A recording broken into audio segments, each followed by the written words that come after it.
The Bronx County Bird Club was a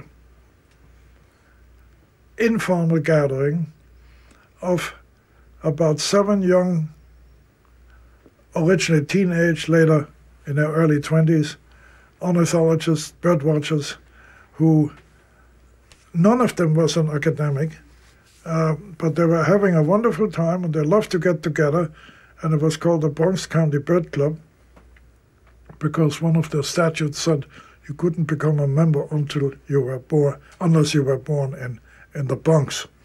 And the Bronx had an interesting reputation around the country, and particularly in New York. Now, I was also a member of the Bronx County Bird Club, not having been born in the Bronx, but so I was made an honorary member. And another honorary member was Roger Torrey Peterson, and a third honorary member was Bill Vogt. We were the 3 honorary members. Well, we went together for Christmas censuses and came together again.